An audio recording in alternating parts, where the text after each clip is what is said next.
શું નામ ભાઈ તારું? સાગર. સાગર? હા. સાગર, તારી જન્મ તારીખ યાદ છે તો? 2020.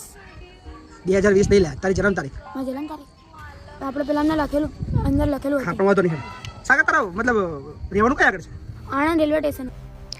છેલ્લા 11 વર્ષથી રેલવે સ્ટેશન ઉપર રહેતા બાળકને મહિપતસિંહ ચૌહાણે આપણે નવું જીવન સખ્યું. તેઓ પોતાના સંકુલમાં તેને ભણાવવા માટે લઈ આવ્યા. આખો વિડિયો જુઓ અને કમેન્ટમાં લખો, વાહ બાપુ. આણંદમાં રહું છું તું? હા. કઈ જગ્યાએ? રેલવે સ્ટેશન છે ને, મારા જ્યાં બીજા બધા બહુ છોકરાઓ છે. બહુ બધા છોકરાઓ છે? હા, કેટલા 10-15 નું ટોળું છે. એટલે શું કરો છો તો આગળ તમે લોકો? એ અડધા ભીખ માંગે, અડધા મારી જેવું પેનો વેચે. પણ હું પેલા ફુગ્ગાનો બી ધંધો કરતો. અચ્છા, ફુગ્ગા ધંધો કરતો હતો? કેટલા કમાતો રોજ? 200-250 રૂપિયા કમાઉં. રોજના? હા. ફુગ્ગા વેચીને? હા.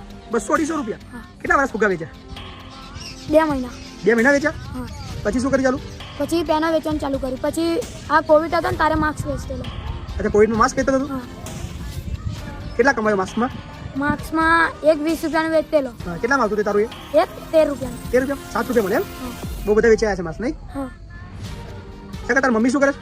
મારી મમ્મી કઈ નહીં. કયા આગળ છે?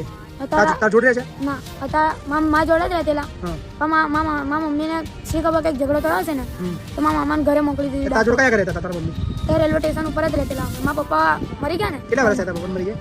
એ લગભગ યાદ નહીં મને. તાર પપ્પા તે જોયા છે ખરા? ના, જોયા જ નહીં તારા પપ્પા? ખબર જ નહીં તારા પપ્પા કેવા છે? ફોટામાં ખબર છે. ફોટામાં ખબર છે, બાકી ચહેરો કોઈ જોયો નહીં. તાર મમ્મી શું કરતી હતી ત્યાં આગળ રેલવે સ્ટેશને? બેહી રહે. પછી એક હતા મારો મોટો ભાઈ છે રોહન, એ રિક્ષા બચત ઉપર ચલાવે. એ ક્યાં રહે? એ બી રેલવે સ્ટેશન જ રહેતેલો અમારી પાસે. કેટલી બચત આપે એને રિક્ષાવાળા? એ એક સનિયાભાઈ કરીને છે ને, એમને રિક્ષા ચલાવે એટલે બચત આપે 200-250 રૂપિયા. ચલાવવાના. હા. તો ભાઈ તને સાગર સ્કૂલ જવાનું નહીં થયું? સ્કૂલ જતેલો 5મામાં આવ્યો. પછી શી ખબર, મારા મમ્મી નામ કઢાયેલું. નામ કઢાય દાખલો કઢાવી દીધો એમ તારો? હા. કેટલા વર્ષથી સ્કૂલ નહીં ગયો તું? આ કોરોનાના મહિના પહેલા નતો ગયો. એટલે 2 વર્ષથી સ્કૂલ ગયો જ નહીં? સારું. હા ભાઈ, કઈથી મળ્યો બાળક તમને?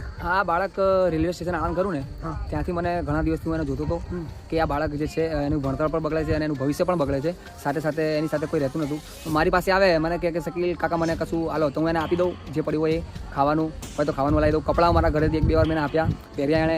પછી મને એવું થયું કે હવે એના માટે બહુ વધારે છે, તો આપણે એના માટે શિક્ષણ કલ્યાણ મારા મિત્ર મહિપતસિંહ ચૌહાણે ચાલુ કરી છે. તો મેં કોઈ એને ત્યાં મૂકી આવું. તો મારે જે પણ એની લખાણ કરવાનું હતું, જે પણ કાગળ કરવાના હતા, એ બધા કાગળ મેં 1 દિવસ પહેલાં બધું કર્યું અને એમને ફોન મારફત જાણ કરી અને બધું એમને વોટ્સઅપથી કરી અને મને કીધું શકીલ તું લઈને આવી જા. આ જગ્યાએ આજે હું લઈને આવ્યો છું અને એને એડમિશન પણ થઈ ગયું છે. તો એનું જે ભવિષ્ય સુધરશે એ મારા માટે સારું છે. ખૂબ સરસ શકીલભાઈ, તમે ખૂબ સારું એવું કામ કર્યું છે કે એક રોડ ઉપર રખડતો રેલવે સ્ટેશન પર રહેતો બાળકને તમે લઈને આવ્યા છો અને સારી જિંદગી જીવશે આપી. એટલે હું મતલબ એક પુણ્યનું બહુ મોટું કામ કર્યું છે તમે. એટલે શિક્ષણ કલ્યાણ મેં સાંભળ્યું હતું આજે, ખરેખરમાં મેં જ કર્યું. વાહ, ખૂબ સરસ, ખૂબ સરસ. શું નામ તમારું? અલ્તાફભાઈ, તમે સાથે આવ્યા છો મૂકવા? હા, રિક્ષા લઈને. ખૂબ સરસ. ભાઈ તને શકીલભાઈ મૂકવા આવ્યા આગળ, હા. એમને થેન્ક યુ કહેલા, તારી જિંદગી બદલાશે એનું. Welcome, thank you. વાહ ભાઈ વાહ. કેટલી મહેનત કરી. હા. પછી અહીં પહેલા એક્ટિવા લઈને આવેલા. તારે મને અહીં એવું કીધું આની એલસી જોઈશે. તો એલસી તે પાછી લેવા ગયા સ્કૂલમાં. એ પાછા ત્યાં આગળ ટાઉન પોલીસની સામે છે ને ઓફિસ છે, ત્યાં આગળ તે કાગળિયા કરાયા. બરાબર. તો સ્કૂલમાં ગયા હવે નગરપાલિકા ટૂંકમાં તું અહીંયા આગળ રહી શકીશ. હા. મેઇન વસ્તુ છે આ બધા કાગળ કરવાનું, એ મેં જ કીધું હતું કારણ કે મારે તને રાખવો હતો. હા. એના માટે મારે જે લીગલી ફોર્માલિટી કરવી પડે એ કરવી પડે બેટા, હા સર. હે ને? તો આજથી તારે અહીં રહેવાનું છે, હા. અહીંયા જ ભણવાનું છે. હા. તને કપડાં બી હું લઈ આપું છું મસ્ત મજાના, હા. મસ્ત મજાના વાર કપાવડાવીએ, હા. બરાબર ને? ચપ્પલ બપ્પલ તાજો નહીં? પેલા બૂટ છે. બૂટ છે, ચપ્પલ નહીં? ના. અને કપડાં કેટલા છે તાજો? હા, 3 જોડી છે. એક આ ને 2 જોડી હજુ રહ્યા. 1 જોડી ધોવાના છે. ધોવાના છે. તું ચિંતા ના કરીશ, તારું એડમિશન બી થઈ ગયું, તારે રહેવાનું જમવાનું બધું અહીંથી તારી નવી દુનિયા છે, હા. બરાબર ને? ચાલે.